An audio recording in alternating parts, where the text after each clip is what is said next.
driving down through here. We're in Pigeon Forge, and we just left the Golden Corral in Sevierville. We're headed to Cades Cove. Right now, the Jeep invasion is going on.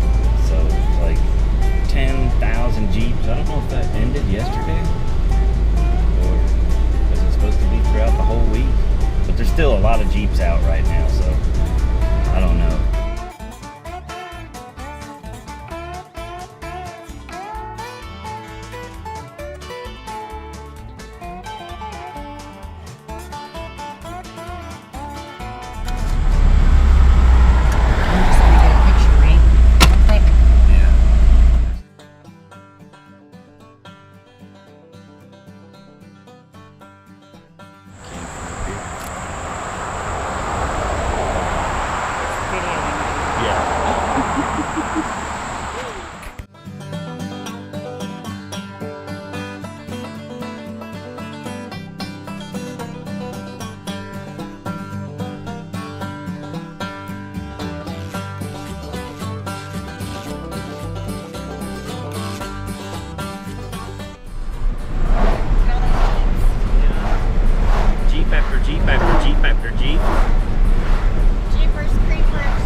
It's a Jeep invasion.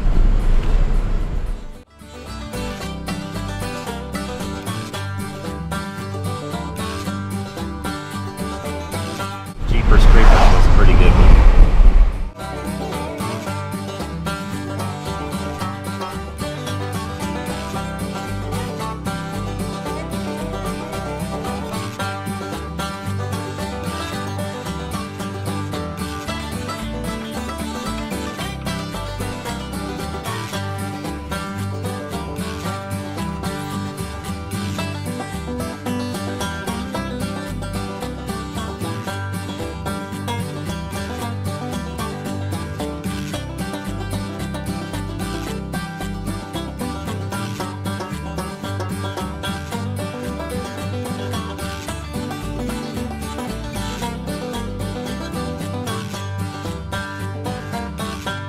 Inside Cades Cove, and I don't know if the camera will do it justice, but how beautiful the mountainscapes are in the background here. And we're gonna take a little hike up to this cabin and check it out.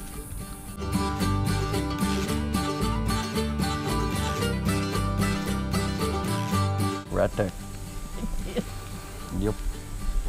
So when we were younger, as a family, big family, we walked back here, of course, through the field because they didn't have all the pavement then.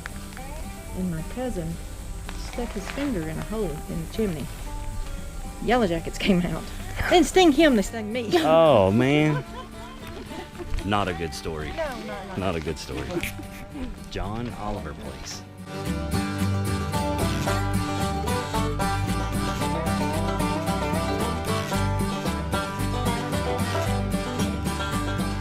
So this is the John Oliver Place. It says, among the first Euro-Americans to settle in Cades Cove, John and Lucretia Oliver arrived here in 1818. Probably by the early 1820s, they had completed the 1.5-story cabin that you see here. Though its exact construction date is not known, it is one of the oldest structures in Great Smoky Mountains National Park. Members of the Oliver family lived here for more than a century.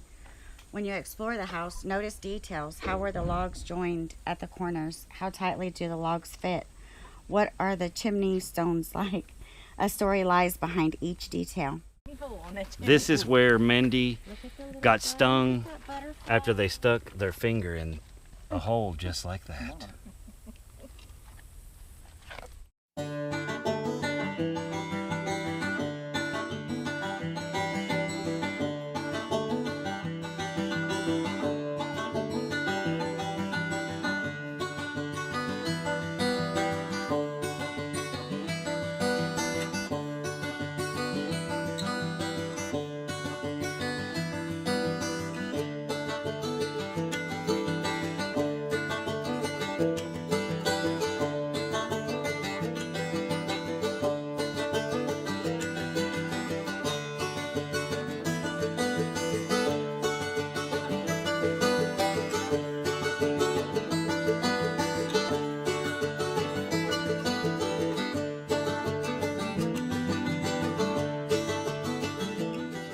Primitive Baptist Church that served in Cades Cove from 1827 until, it doesn't actually say what time it ended, but in 1887 the original log and stone structure was replaced with the wooden one that you see behind me.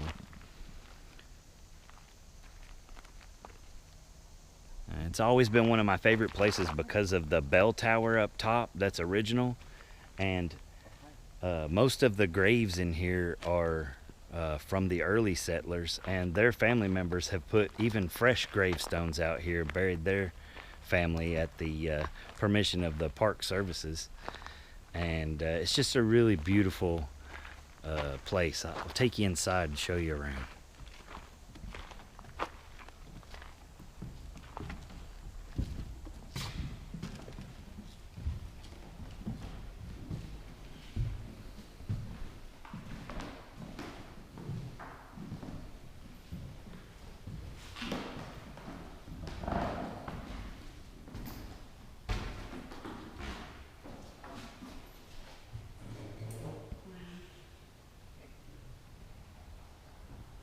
I could have sworn that years ago there was a piano in here, but I may be thinking about another church down the way, so we'll check that out. It's the next one, so we'll definitely see you at that church and show you that piano as well. Here at this particular Primitive Baptist Church in Cades Cove, we used to love to come here all the time, so we had to come revisit it. Look at all of these graves. And some of the family members, like I was saying earlier, are, you know, more modern. They're just related to the people who were in here and wanted to be buried with the rest of their family. So Murdered by North Carolina rebels. oh wow. And Look at this one. Mandy It's got just playing pointed this cards. out. Check this out. Russell Gregory, 1864, founder of Gregory's Bald, about 1830, murdered by North Carolina rebels. Wow. So this is a primitive Methodist church, and in the book for Cades Cove, this is attraction number 5. We don't know what 2 or 3 of the attractions are because we kind of missed them on the way up here. But we just saw the Primitive Baptist Church. We think this is the one that has the piano in it. The last one didn't, so we're gonna check and see that. But the history on this is in the 1820s, J.D. McCampbell built this church and later pastored it for $115, and it took him exactly 115 days to build it.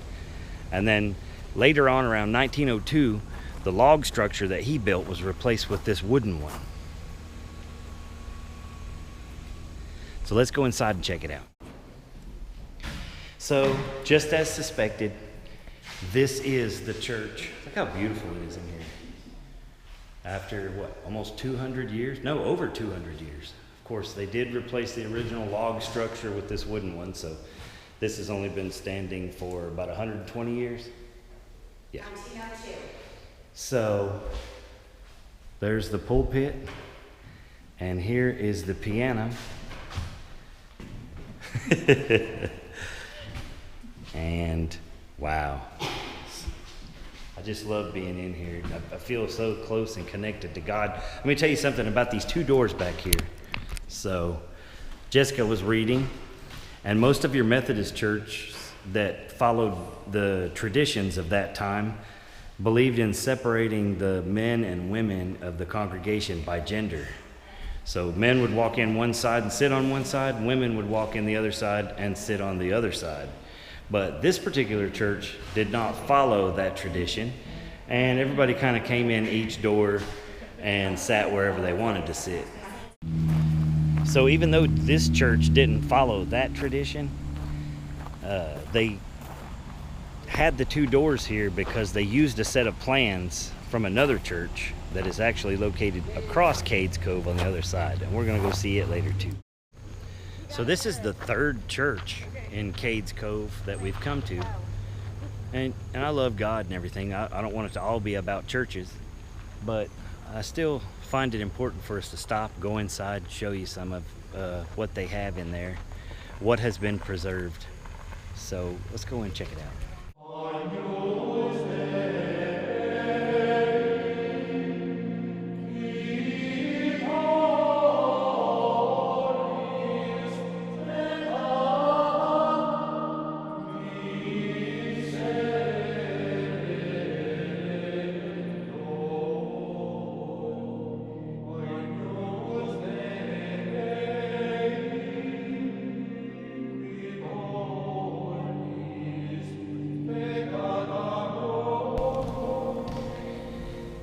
very appropriately, the Bible that was sitting on the pulpit up there was opened to the scripture about the description of what love is. So the Bible's definition of love is amazing. So I believe it's Corinthians chapter 13. You might want to check that one out.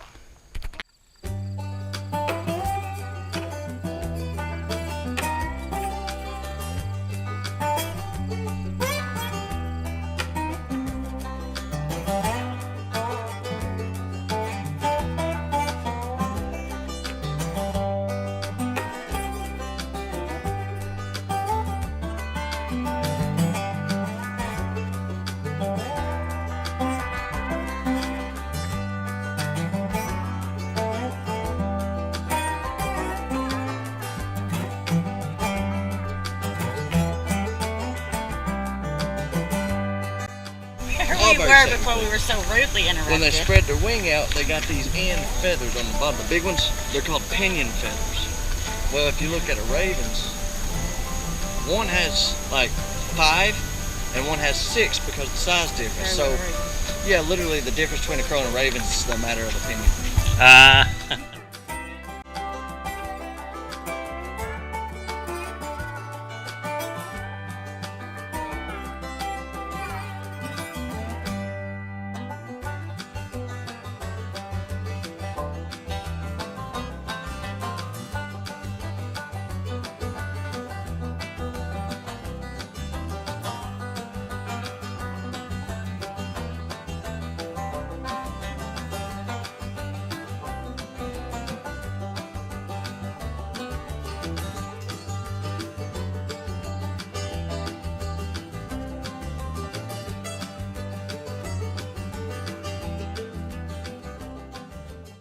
Although the churches are some of my favorite things in Cades Cove, we're going to go check out the mill.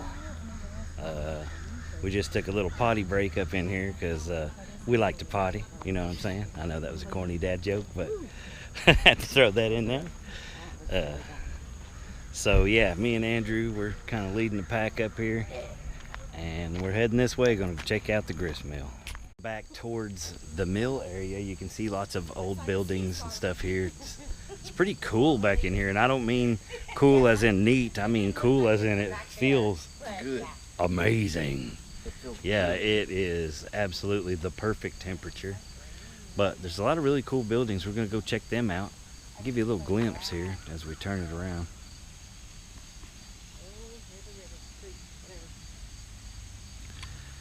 I don't know if you can hear that water in the background, but we're going to it.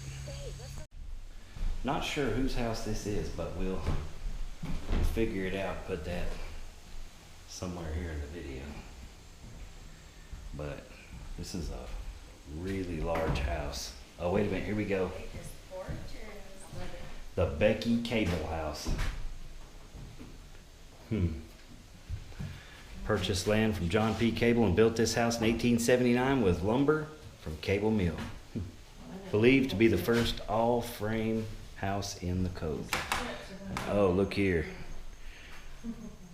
The absolute best heat on earth. These wood-burning stoves right here would run you out in the dead of winter. So I totally respect that. For sure.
But if you look at it, it does look like it was hand hewn. Yeah. Well, I yeah, bet I whenever had they to do do- something on these, they try to do it the way that, they would. See how they've got pegs up here? Yeah. I'm wondering if those wasn't put in to stabilize the rafters. That roof Keep 'em looks from original.